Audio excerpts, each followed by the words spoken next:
City cable ప్రేక్షకులకు నమస్కారం. నేను మీ శ్రీనివాస్. వివరాలకు వెళ్లే ముందు హెడ్లైన్స్ ఒకసారి చూద్దాం.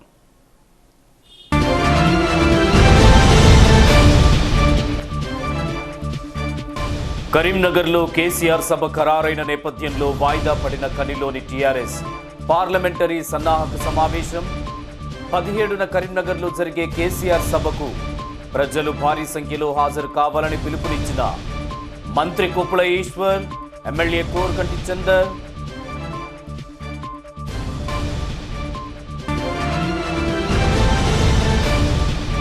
యాజమాన్య నిర్లక్ష్యం, గుర్తింపు సంఘం అసమర్థత కారణంగా తీవ్ర ఇబ్బందులను ఎదుర్కొంటున్న సింగరేణి కార్మికులు. ఐఎన్టీసీ నేత జనక్ ప్రసాద్ ఆరోపణ. ఈ నెల 16, 17 తేదీల్లో all India INTUC general council సమావేశం జరగనున్నట్లు వెల్లడి.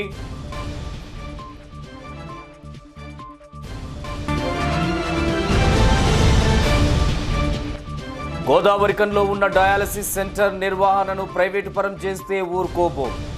సింగరేణి యాజమాన్యానికి హెచ్ఎంఎస్ ప్రధాన కార్యదర్శి రియాజ్ అహ్మద్ హెచ్చరిక.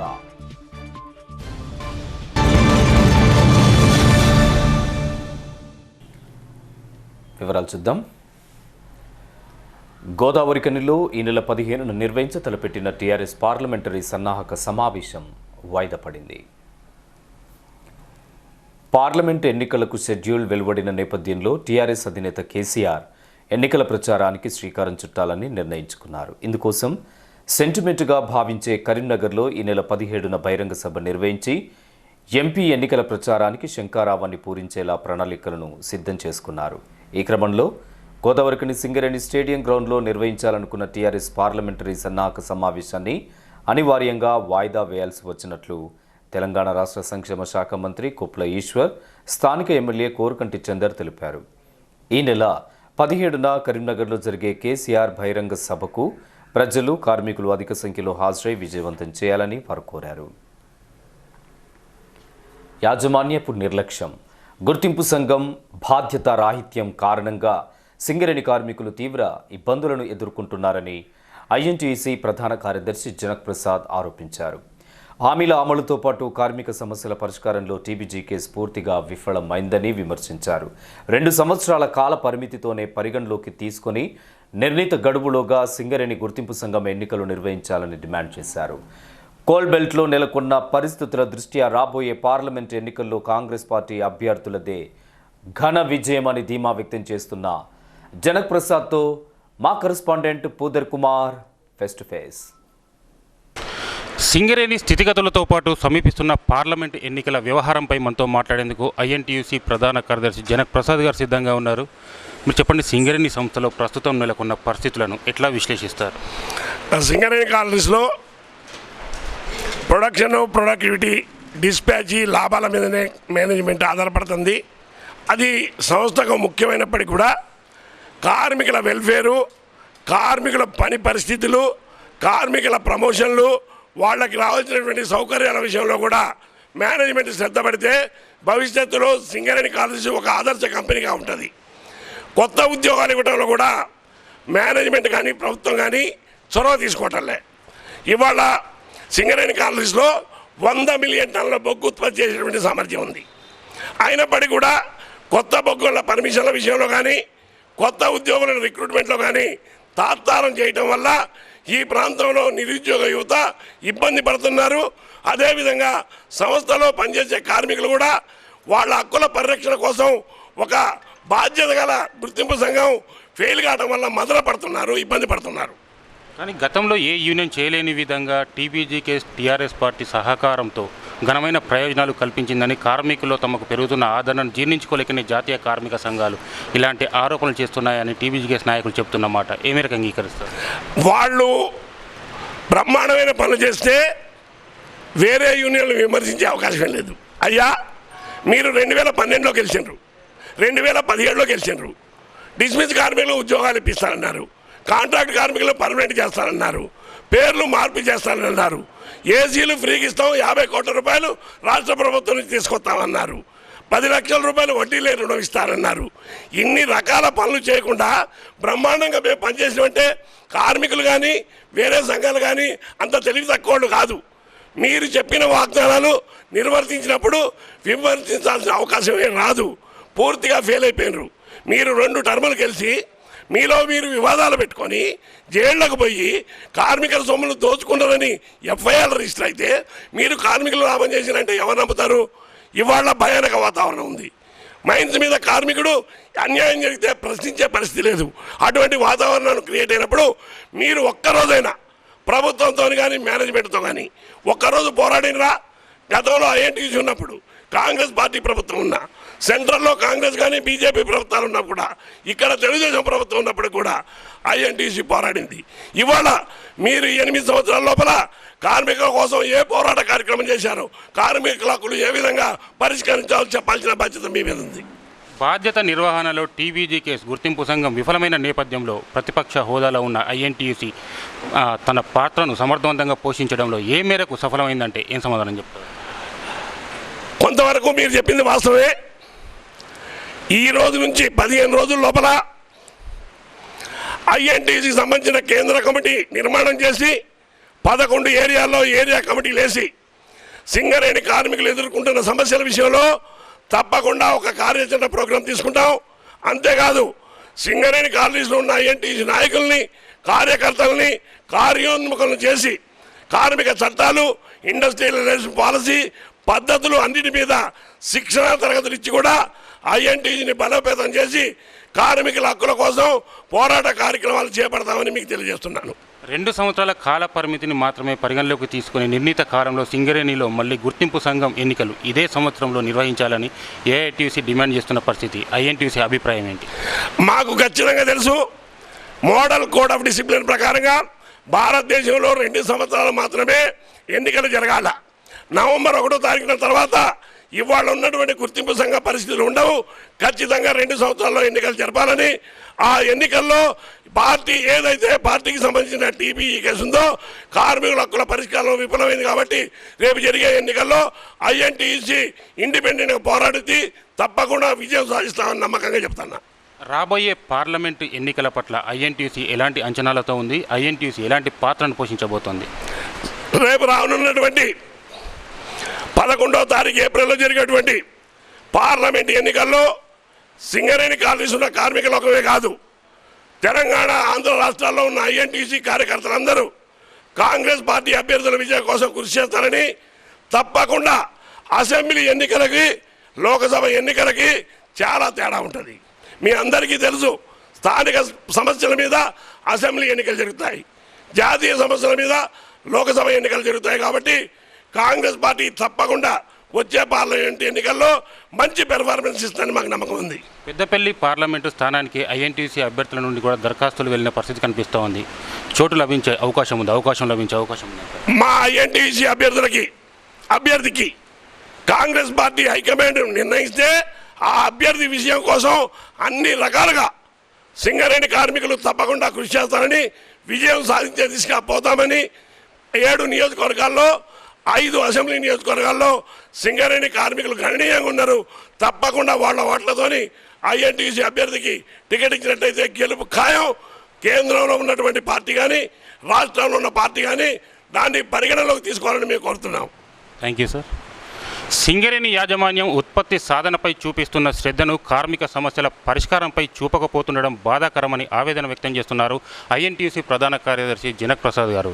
గుర్తింపు సంఘం విఫలమైన నేపథ్యంలో కార్మిక సమస్యల పరిష్కారం కోసం బాధ్యతగా తమ వంతు కర్తవ్యాన్ని నిర్వర్తిస్తామని ఆయన చెప్పుకొస్తున్న పరిస్థితి. అయితే రాబోయే పార్లమెంటు ఎన్నికల్లో ఖచ్చితంగా కాంగ్రెస్ పార్టీ అభ్యర్థులే విజయం సాధిస్తారని ఆయన ధీమా వ్యక్తం చేస్తున్నారు. కెమెరా పర్సన్ శ్రీనివాస్తో కుమార్, సిటీ న్యూస్, గోదావరికని. ఇదిలా ఉండగా ఛత్తీస్గఢ్ రాజధాని రాయ్పూర్లో ఈ నెల 16-17 తేదీల్లో all India INTUC general body సమావేశం జరగనున్నట్లు జనక్ ప్రసాద్ తెలిపారు. ఈ మేరకు స్థానిక ప్రెస్ క్లబ్లో ఏర్పాటు చేసిన విలేకరుల సమావేశంలో జనక్ మాట్లాడుతూ 20 రాష్ట్రాలకు చెందిన సుమారు 2,000 మంది సభ్యులు పాల్గొననున్న ఈ సమావేశానికి తెలుగు రాష్ట్రాల నుండి 350 మంది, కోల్బెల్ట్ ప్రాంతం నుండి 60 మంది సభ్యులు హాజరు కానున్నట్లు చెప్పారు. 12 జాతీయ కార్మిక సంఘాలు సమాఖ్యగా ఏర్పడి మోదీ ప్రభుత్వ కార్మిక వ్యతిరేక విధానాలకు వ్యతిరేకంగా చేసిన పోరాటాలు ఆశించిన ఫలితాలను అందించలేకపోయాయని, ఈ నేపథ్యంలో కలిసి వచ్చే రాజకీయ పార్టీల అండదండలతో బలమైన ఉద్యమాలు నిర్మించేలా ఈ సమావేశంలో నిర్ణయాలు తీసుకున్నట్లు తెలిపారు.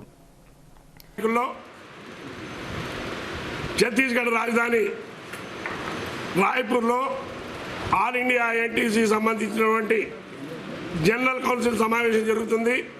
ఈ సమావేశంలో భారతదేశం నుంచి 2,000 మంది జనరల్ కౌన్సిల్ మెంబర్లు హాజరవుతున్నారు. ఆంధ్ర తెలంగాణల నుంచి 350 మంది, ప్రధానంగా సింగరేణి కాలేజ్ నుంచి 60 మంది జనరల్ కౌన్సిల్ మెంబర్లు అటెండ్ అవుతున్నారు. ఈ సమావేశంలో ఆల్ ఇండియా ఐఎన్టీసీ అధ్యక్షుడు ఎన్నికతో పాటు కార్యవర్గాన్ని కూడా ఎన్నుకోవడం జరుగుతుంది.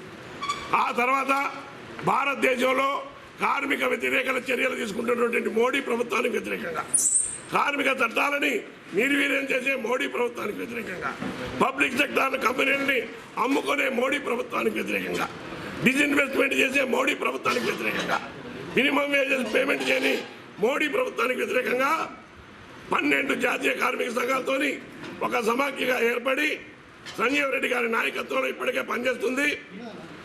గుర్తింపు పొందినటువంటి అపోజిషన్ పార్టీల సహాయాన్ని కూడా తీసి మోడీ ప్రభుత్వానికి వ్యతిరేకంగా పోరాటం కోసం నిర్ణయం తీసుకోవడం జరుగుతుంది.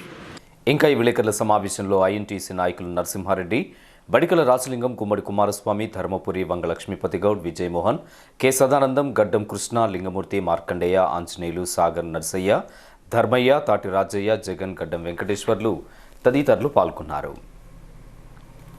సింగరేణి ఏరియా ఆసుపత్రిలో ఏర్పాటు చేసిన డయాలసిస్ కేంద్రం అలంకారప్రాయంగా మారిందని హెచ్ఎంఎస్ ప్రధాన కార్యదర్శి రియాజ్ అహ్మద్ ఆరోపించారు. సరైన వైద్య సిబ్బంది లేకపోవడంతో లక్షలు వెచ్చించి ఏర్పాటు చేసినా ఇది రోగులకు ఉపయోగకరంగా లేకుండా పోయిందన్నారు. 6 షిఫ్ట్లకు అవసరమైన సిబ్బందితో కేవలం 2 షిఫ్ట్ల సిబ్బందితోనే డయాలసిస్ కేంద్రాన్ని నెట్టుకొస్తున్నారని ఆరోపించారు. ప్రస్తుతం ఈ కేంద్రాన్ని ప్రైవేట్కు అప్పగించే ప్రయత్నాలను ఆయన తప్పుపట్టారు. అలాంటి ప్రయత్నం కనుక చేస్తే సంబంధిత అధికారులను తరిమి కొట్టాల్సి వస్తుందని హెచ్చరించారు. టీజీబీ కేసు దోపిడీ రాజ్యంకి నిదర్శనం. దవాఖానా అన్నది ఆరోగ్యం బాగా చేయడానికి పెట్టిన దవాఖానా. హెచ్ఎంఎస్ గెలిచి ఉన్నప్పుడు 2015 లోపలనే ఇది డయాలసిస్ సెంటర్ తీసుకురావడం జరిగింది. అప్పుడే మేము డిమాండ్ చేయడం జరిగింది. డయాలసిస్ పేషెంట్ ఇక్కడ నుండి హైదరాబాద్కు వారానికి ఒక్కసారి 2 సార్లు, కొన్ని సందర్భాలు 3 సార్లు కూడా పోవాల్సిన పరిస్థితి ఏర్పడ్డది. 1600 నుండి 2000 వరకు అక్కడ కార్పొరేట్ హాస్పిటల్లో వసూలు చేస్తున్నారు. పోయిన వాళ్ళకు కూడా ఆడ ఉండడానికి వీలు లేకుండా బస్సులైనా కార్లలో పోతే వాళ్ళకు 10,000 రూపాయలు ఖర్చు వచ్చేది. కనుక రామగుండం రీజన్లో పెడితే బెల్లంపల్లి అండ్ రామగుండం, భూపాలపల్లి వాళ్ళందరికీ ఇక్కడ డయాలసిస్ సెంటర్ ఉపయోగపడుతుందని డిమాండ్ చేయడంతో పెట్టడం జరిగింది. పెట్టిన సంవత్సరం తర్వాత 2 సంవత్సరాల తర్వాత ఇనాగ్రేషన్ బోర్డు పెట్టుకొని ఫోజులు కొట్టిండ్రు. ఇప్పుడు 4 షిఫ్ట్లు నడిచిన పేషెంట్లకు అందుబాటులో ఉండడం లేదు. 4 షిఫ్ట్లు నడిస్తే స్టాఫ్ ఎంతమంది ఉండాలి? 6 స్టాఫ్ నర్సెస్ ఉండాలి, ఇన్ఛార్జెస్ 3 ఉండాలి, స్టాఫ్ నర్స్ ఇన్ఛార్జెస్ 3 ఉండాలి, టెక్నీషియన్స్ కూడా 6 ఉండాలి, వార్డ్ బాయ్స్ 6 ఉండాలి, స్కావెంజర్స్ 6 ఉండాలి. కేవలం 2 షిఫ్ట్ల స్టాఫ్ తోటే నడిపిస్తున్నారు. స్టాఫ్ కావాలని డిమాండ్ చేస్తే ప్రైవేట్ పరం చేస్తానని డ్రామాలు చేస్తున్న నాటకాలు ఆడుతున్నారు. కనుక ఇది ప్రైవేట్ పరం చేస్తే మాత్రం గతంలో మీకు తెలుసు ఎక్స్రే యూనిట్, బ్రహ్మాండమైన మంచి ఎక్స్రే యూనిట్ ఇక్కడికి వస్తే బెల్లంపల్లికి తరలించడానికి ప్రయత్నం చేస్తే హెచ్ఎంఎస్ అడ్డుకొని ఇక్కడ ఆపింది. ఇవాళ మేము చెప్తున్నాం, అనవసరంగా దీనికి ప్రైవేట్ పరం చేస్తే మాత్రం తరిమి కొట్టవలసి వస్తుంది. పట్టభద్రుల మండలి ఎన్నికల్లో కాంగ్రెస్ పార్టీ బలపరిచిన అభ్యర్థి మాజీ మంత్రి టి జీవన్ రెడ్డికి మొదటి ప్రాధాన్యత ఓటు వేసి గెలిపించాలని సింగరేణి కాలరీస్ వర్కర్స్ యూనియన్ అధ్యక్షులు వై కట్టయ్య సింగరేణి కార్మిక వర్గానికి విజ్ఞప్తి చేశారు.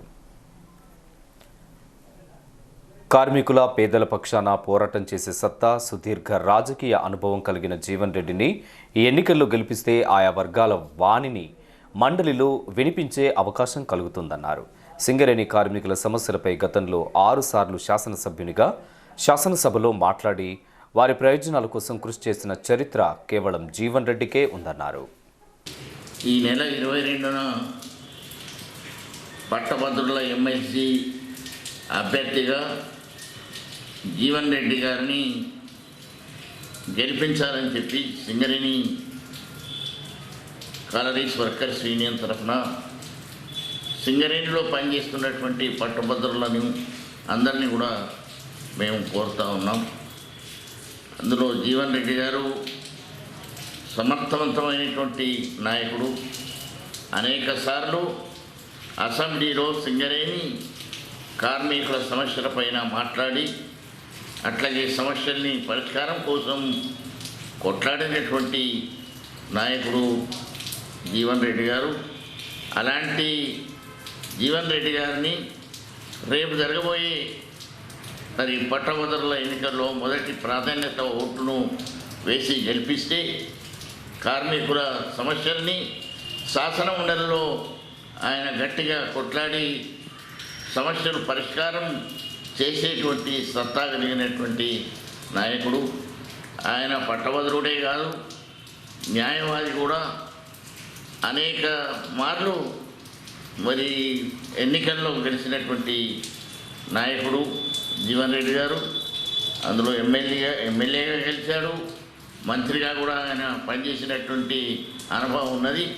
అటువంటి అనుభవజ్ఞుడైనటువంటి మరి కాంగ్రెస్ పార్టీ తరఫున ఎమ్మెల్సీ అభ్యర్థిగా పోటీ చేస్తున్నటువంటి జీవన్ రెడ్డి గారిని గెలిపించటకు మొత్తం సింగరేణిలో పనిచేస్తున్నటువంటి మరి మిగతా చోట్ల ఎవరైతే పట్టుబడులు ఉన్నారో వారందరినీ కూడా మేము సింగరేణి కాలేజ్ వర్కర్స్ యూనియన్ తరఫున కోరుతూ ఉన్నాం. రామగుండం కార్పొరేషన్ పరిధిలో పేదల ఇళ్ల స్థలాలు, ప్రభుత్వ భూములను ఆక్రమిస్తున్న భూ కబ్జాదారులపై చర్యలు తీసుకోవాలని మంగళవారం ఇండిపెండెంట్ ఫోరం ఆధ్వర్యంలో రామగుండం తహసీల్దార్ సిహెచ్ రామచంద్రయ్యకు వినతి పత్రం అందజేశారు. ఈ సందర్భంగా ఫోరం అధ్యక్షులు మార్క వెంకటేష్ గౌడ్ నాయకులు మాట్లాడుతూ మండలి పరిధిలో పీకే రామయ్య కాలనీ, శారదానగర్, సప్తగిరి కాలనీలో ప్రభుత్వ నిరుపేదలకు కుల వృత్తుల వారికి నివాస స్థలాలు కేటాయించగా నిర్మాణాల్లో జాప్యం జరిగిందని అన్నారు. కొందరు కబ్జాదారులు మాఫియాగా ఏర్పడి భూములను తక్కువ ధర చెల్లిస్తూ హక్కుదారులకు ఇష్టం లేకున్నా బలవంతంగా భయపెడుతూ భయభ్రాంతులకు గురిచేస్తూ భూములను ఆక్రమిస్తూ పేదల నోట్లో మట్టి కొడుతున్నారని ఆరోపించారు. ప్రభుత్వం అధికారులు వెంటనే స్పందించి భూ కబ్జాదారులపై కఠినమైన చర్యలు తీసుకోవాలని, పేదవారికి అండగా ఉండాలని కోరారు. లేని పక్షంలో ఇండిపెండెంట్ ఫోరం ఆధ్వర్యంలో ఉద్యమాలను ప్రారంభించి తీవ్రమైన ఆందోళనలు చేస్తామన్నారు. రామగుండం మండలం లోపల గత చాలా రోజుల నుంచి భూ కబ్జాదారులు చెలరేగిపోయి ప్రభుత్వ భూములతో పాటు ఎవరికైతే ప్రభుత్వ భూములు కేటాయించలో పేద ప్రజలకు అలాంటి భూములన్నీ కూడా కబ్జా చేస్తున్నారు. ఈ కబ్జా చేసి ఇప్పటికే పీకే రామయ్య కాలనీ లోపల కొంతమంది కుల వృత్తుల వారికి, వడ్రంగులకు, తర్వాత ఆటో డ్రైవర్లకు, ఇంకా అనేక కుల వృత్తుల వాళ్ళకి ఇచ్చినటువంటి ఏదైతే భూములు ఉన్నాయో ప్రభుత్వం వాళ్లకు నివాస స్థలాల కోసం కేటాయించిన భూములను మొత్తం అన్యాక్రాంతం చేసి కబ్జాలకు గురి చేసిళ్ళు. ఈ భూములపైన ఎవరైనా పోతే దాడి చేసి ఎవరికైనా చెప్పుకుంటే ఏమైనా చేస్తామంటూ ప్రాణభయం కల్పించి బెదిరిస్తున్నారు. ఇలాంటివన్నీ మానేసి వాళ్ళు ఊరుకోకుండా ఇంకా అనేకమైనటువంటి చర్యలకు పాల్పడుతున్నారు. అందుకని మేము ఈరోజు రామగుండం తహసీల్దార్ గారికి వినతి పత్రం ఇవ్వడం జరిగింది.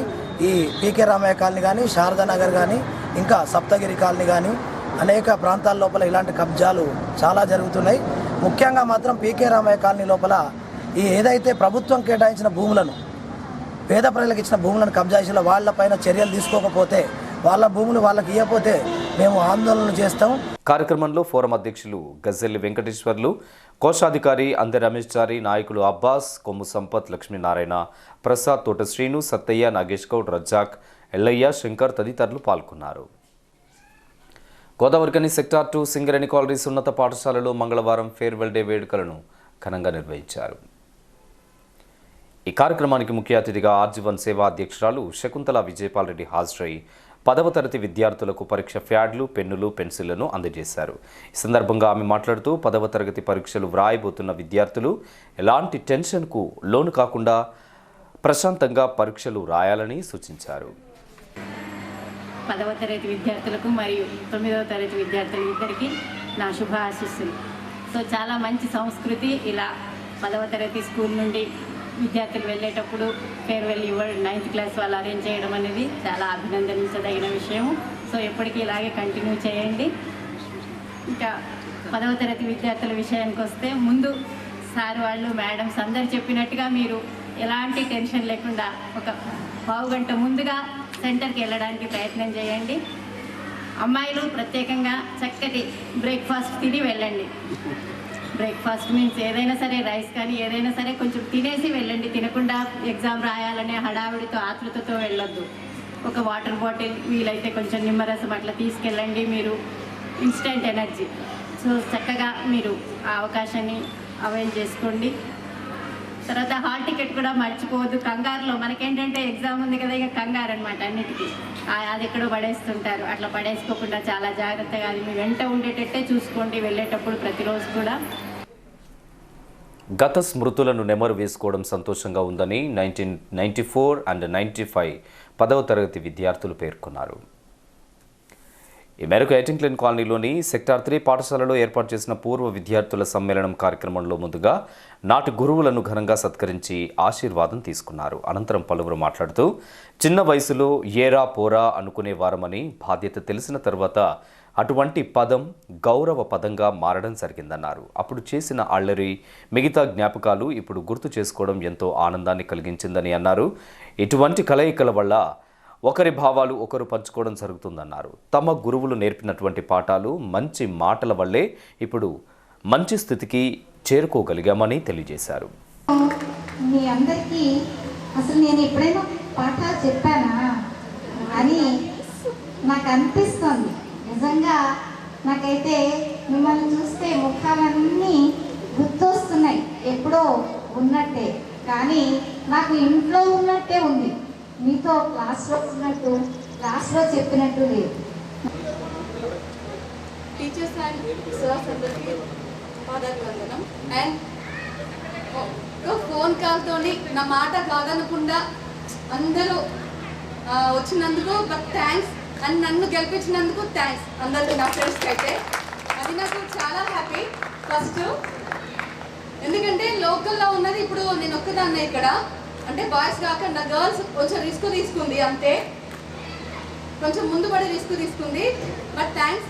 అండ్ నేను 8th క్లాస్ వరకే ఈ స్కూల్లో చదువుకున్నాను. మా సార్ ఇక్కడ సింగరేణిలో OC2కి జాబ్ చేస్తారు. మా ఫ్యామిలీలో మా పాప సింగరేణి జాబ్ అయినందుకు అన్నయ్య ఫస్ట్ బ్యాచ్, అక్క, చెల్లి అందరు కూడా ఇదే స్కూల్ అన్నట్టు. ఇప్పుడు అక్కడి నుంచి ఇప్పుడు ఇంకా కొత్త రకం ఇంకా వేరే కూడా ఇప్పుడు నాది సబ్జెక్టు లెక్కల సబ్జెక్ట్ కాదు, అయినా సరే లెక్కలు ఇవ్వడంతో ఇంకా అందులో నేను చాలా కొద్దిగా బాగా స్టడీ చేసిన.